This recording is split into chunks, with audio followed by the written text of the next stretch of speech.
दिव्य पदचाप दिव्य पुरुष सुन लेने में समर्थ हैं। मैं सर्वज्ञ ही नहीं, सर्वव्यापक भी हूं। नारद वीरणी को शेष पुत्रियों के विवाह का आश्वासन देकर अन्य लोक में चले गए और कामदेव रति एवं वसंत के साथ शिवलोक में शिव सती के मन में कामेच्छा जागृत करने के लिए उपस्थित हुए। उधर पृथ्वी पर विहार करते हुए शिव सती देखते हैं कि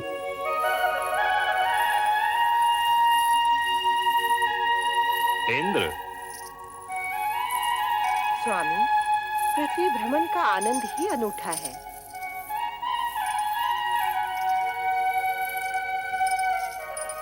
ये कथन, अरे महर्षि दुर्वासा, प्रणाम ऋषिवर। मंगल हो देवराज इंद्र। देवी शची, मैं तुम्हें एक भेंट देने का इच्छुक हूं, स्वीकार करोगे? ऋषिवर, आपकी दी हुई भेंट हम कैसे अस्वीकार कर सकते हैं?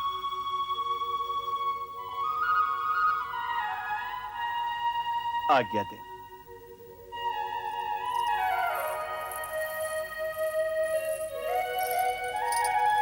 ये लीजिए देवी। स्वामी, हम देव देवियां जो नंदन वन के पुष्प धारण करने के आदी हैं, ऐसी साधारण मालाएं हम पर कदापि शोभा नहीं देंगी। आपको ऋषि दुर्वासा की दी ये भेंट स्वीकार करनी ही नहीं थी। आप ठीक कहती हैं देवी।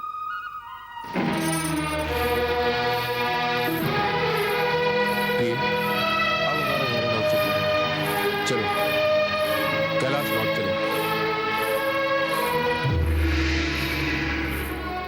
शची, देवराज इंद्र, प्रेम से भेंटी हुई मेरी माला का तुमने घोर अपमान किया है। अब तुम्हें इसका परिणाम सहन करना ही होगा।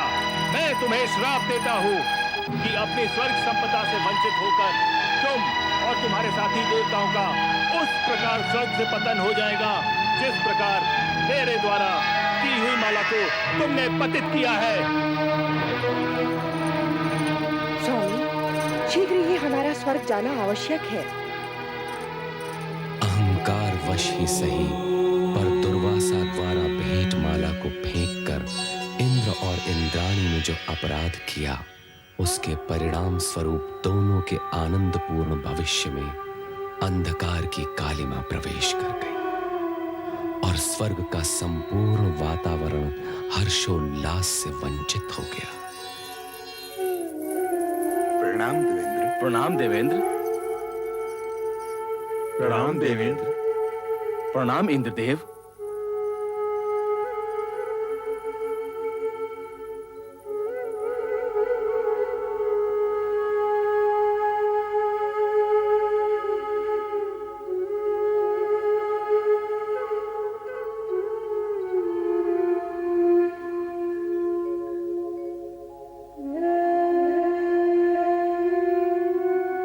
देवराज इंद्र, आपकी इस सुशोभित सभा में आज हम एक ऐसा दृश्य देख रहे हैं जो इससे पहले हमने कदापि नहीं देखा। उल्लास और विलास के स्थान पर आज आपके मुख पर विषाद की रेखाएं क्यों प्रतीत हो रही हैं? वो इंद्रलोक जिसकी प्रत्येक दिशा में आनंद स्वयं आनंदित होकर हर पल विराजमान रहता था, प्रतीत होता है वो कहीं लुप्त हो गया है। देवेंद्र, आपके साम्राज्य का कण कण जहाँ क्षण प्रतिक्षण अनुपम सौंदर्यवती अप्सरा के रूप में गुणगान किया करता था, जहाँ गीत संगीत नृत्य की स्वर लहरियां सदैव गुंजायमान हुआ करती थी, वहीं आज अशुभ रुदन स्वर जैसे चारों ओर ध्वनित हो रहा है। और देवी इंद्राणी भी भविष्य में घटने वाली किसी घटना की शंका से ग्रस्त दिखाई दे रही हैं। देवेंद्र, इन समस्त स्थितियों का क्या कारण है? देव, आपका ये मौन किसी अनिष्ट का संकेत दे रहा है। यदि आपने मौन व्रत धारण किया है तो हम सबके आग्रह से अपना ये व्रत त्याग दीजिए और हमें बताइए, इंद्रलोक में जो विपरीत परिस्थिति बनाई है, इसके मूल में क्या कारण है? आदरणीय मेघदेव, वरुण देव, वायुदेव, अग्निदेव एवं देवगुरु बृहस्पति जी, आप सभी ने हम दोनों की मनोस्थिति को जानकर जो भी कुछ कहा है वो शब्दशः सत्य। अर्थात मैं और इंद्राणी इस समय अत्यधिक व्यथित, चिंतित एवं कुंठित हैं। कारण ये है कि अब स्वर्ग पर हमारा अधिकार नहीं रहेगा। ये आप कैसे अशुभ वचन बोल रहे हैं देवेंद्र? देवगुरु, मैंने जो कुछ भी कहा है उसमें लेश मात्र भी असत्य नहीं है। महर्षि दुर्वासा के श्राप से यह दुर्घटना किसी भी क्षण घटित हो सकती है। महर्षि दुर्वासा के श्राप से?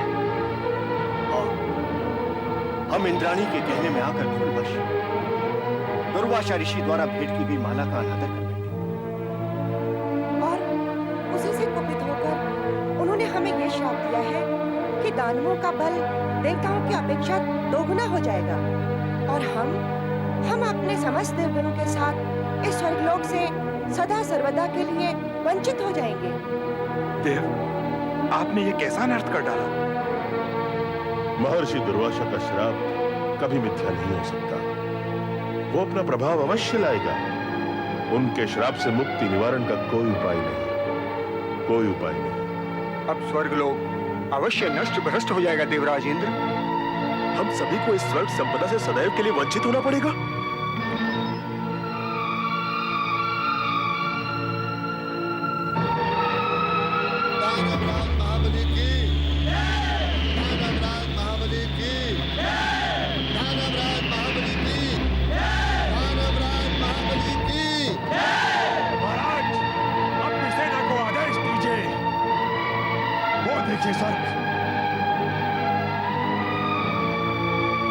लगता है दुर्वासा ऋषि का श्राप फलित हो रहा है। सर्वनाश हो जाएगा, देवताओं का पतन हो जाएगा।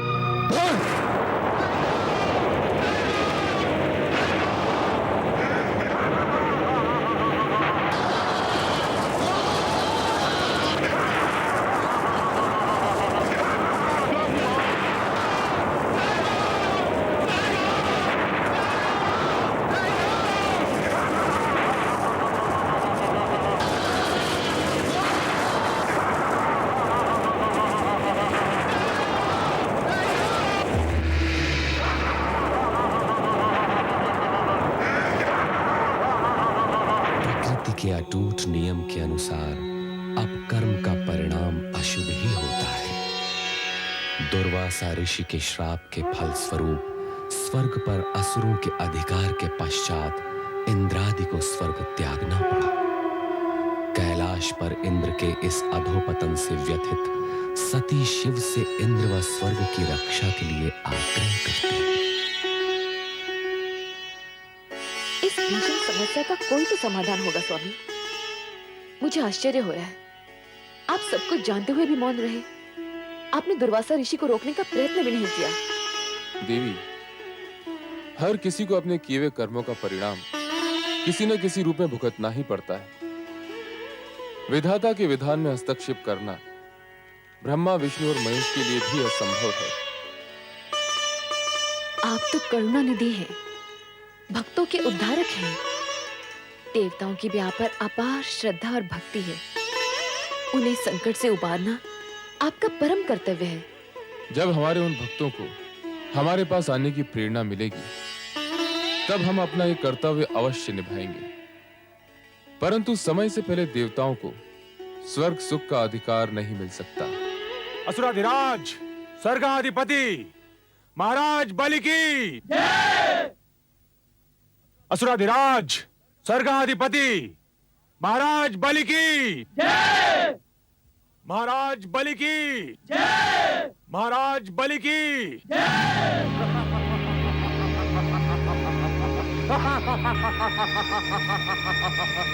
आज हम अति प्रसन्न हुए। देवता यहाँ से पलायन कर गए। उनकी पराजय विजय श्री का रूप धारण करके हमारे चरणों में नतमस्तक है। अब यह सिंहासन हमारा है। अब स्वर्गलोक पर असुरों का राज है। सेनापति राहु, स्वर्गाधिपति दानवराज महाराज बलि को राहु का वंदन स्वीकार हो। सेनापति राहु, तीनों लोकों में यह घोषणा करवा दो कि अब स्वर्गलोक पर देवताओं का नहीं हम दानवों का अधिकार है। इंद्र और समस्त देवता वीरू कही के भाग गए। बहुत वीर समझते थे, परंतु बलि के बाहुबल के समक्ष निर्बल होकर रह गए। हमने असंभव को संभव कर दिखाया है। देवराज इंद्र को स्वर्ग के सिंहासन से उखाड़ कर फेंक दिया है। उनके राज्य, वैभव और शासन पर हमारा अधिकार सदैव बना रहेगा। अब देवता यहाँ कदापि प्रवेश नहीं कर पाएंगे, कदापि प्रवेश नहीं कर पाएंगे। अब स्वर्गलोक पर हमारा अधिकार है।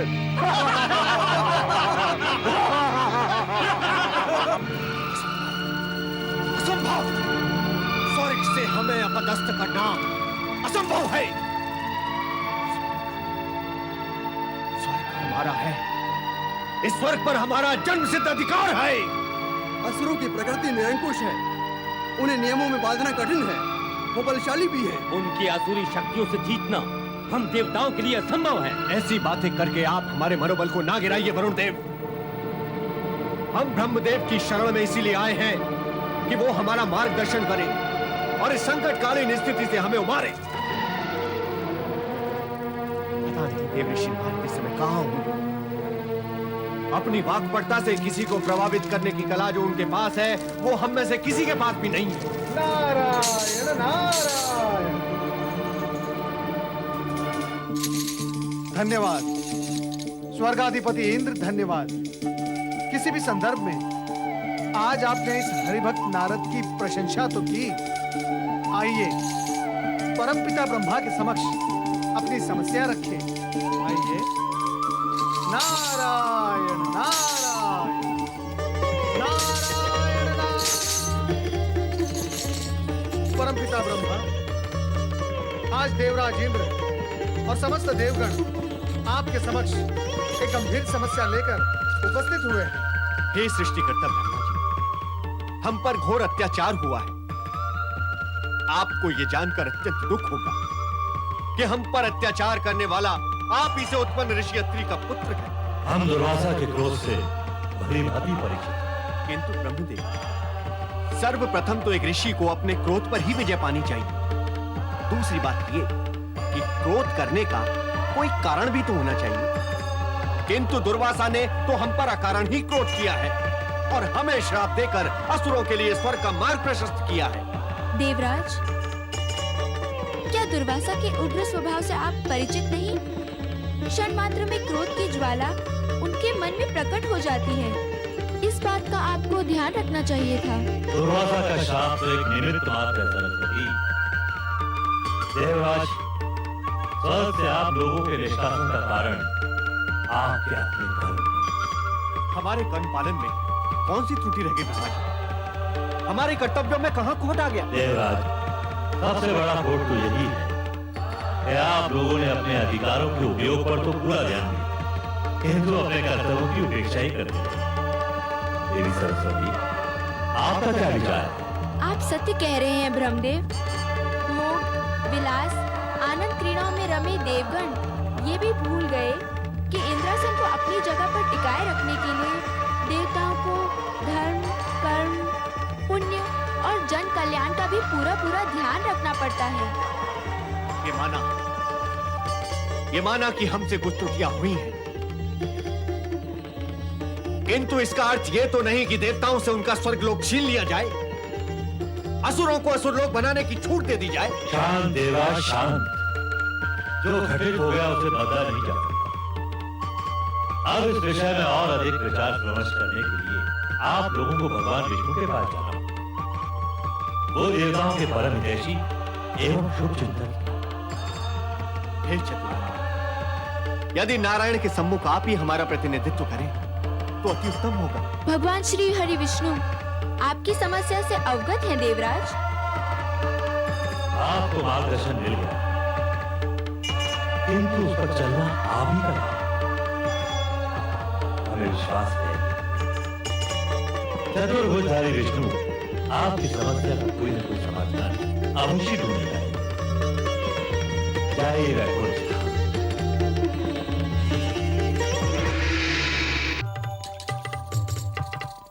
ओम नमो भगवते वासुदेवाय।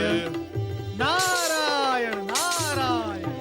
हे प्रभु, जगत के पालनहार, इन दुखी देवताओं का उद्धार कीजिए। हे तारनहार, आज तो अनर्थ ही हो गया। दुर्वासा ऋषि के श्राप के प्रभाव से देवताओं का स्वर्ग से निष्कासन और असुरों का शासन हो गया है, यही कहना है ना आपको? किंतु आपको, हम आपकी व्यथा से परिचित हैं।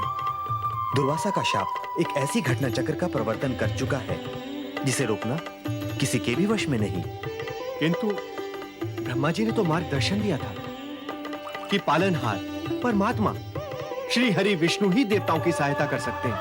हे श्री हरि, आपने समय समय पर हर मनवंतर में देवताओं को संकट से बचाकर उनका उद्धार किया।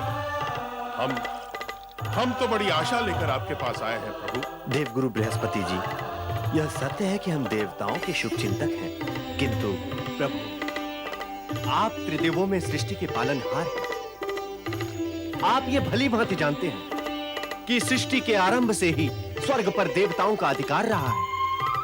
असुरों ने तो अन्याय पूर्वक स्वर्ग में अनाधिकार प्रवेश किया है। उन्हें वहां से हटाकर देवताओं को न्याय दिलाना आप ही के वश में है श्री हरि, आप ही के वश में है। नहीं नहीं, यदि इस समस्या का कोई समाधान है तो वो देवाधिदेव शिव शंकर के ही पास हो सकता है। आप अपनी समस्या उन्हीं के समक्ष रखिए। धन्य है प्रभुओं की लीला। अब आपकी समस्या के समाधान के लिए देवगणों, आपको कैलाश की ओर प्रस्थान करना होगा। पधारिए। नारायण नारायण।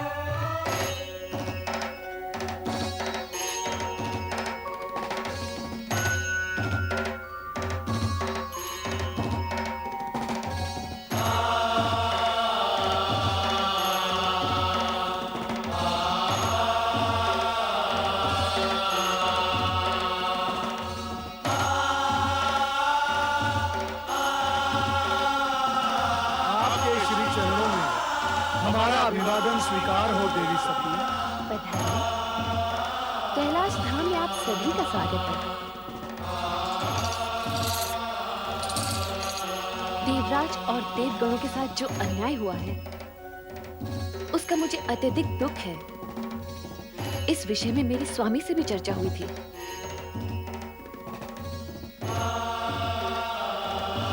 देवाधिदेव महादेव ने क्या कहा देवी सती? कहा तो कुछ नहीं, किंतु उनकी बातों से लगा आपके उद्धार हेतु उनके पास कोई न कोई उपाय अवश्य है। त्रिभुवनपति महादेव शिव शंकर की जय। हर हर हर महादेव। हर हर हर महादेव।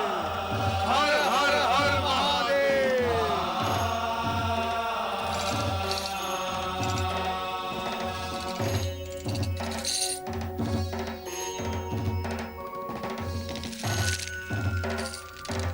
चराचरपति महादेव, इन देवताओं पर वज्रपात सा हुआ है। अपने ही निवास से निष्कासित दिनहीन भटकते हुए श्री हरि के आदेश अनुसार आपके पास बड़ी आशा लेकर आए हैं। प्रिय नारद, जो भी घट रहा है नया नहीं है। अच्छाई और बुराई का संघर्ष तो सदा ही चलता रहा है। कभी अच्छाई का पलड़ा भारी तो कभी बुराई का। किंतु सदाशिव, हमने किसी का क्या बुरा किया था कि क्रोध में ऋषि दुर्वासा ने इतना बड़ा श्राप दे दिया? हम देवों के साथ इतना बड़ा अन्याय? जो अन्याय आपके साथ हुआ है वो कभी असुरों के साथ भी हुआ था। अतः अब जो न्याय होगा वो सुरों असुरों के समान अधिकारों को ध्यान में रखकर ही होगा। आपको मेरी इस बात से आघात अवश्य लगा होगा, किंतु ये सत्य है कि इस समस्या का समाधान सुरों असुरों को मिलकर ही निकालना होगा। और वो समाधान है समुद्र मंथन।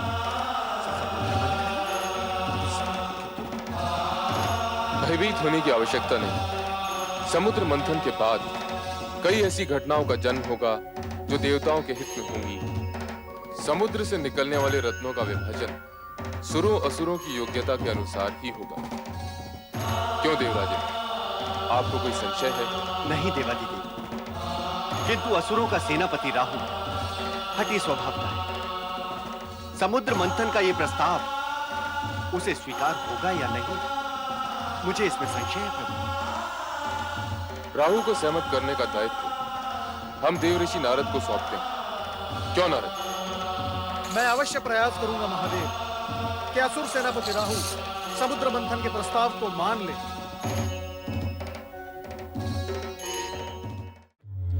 ओम नमः शिवाय।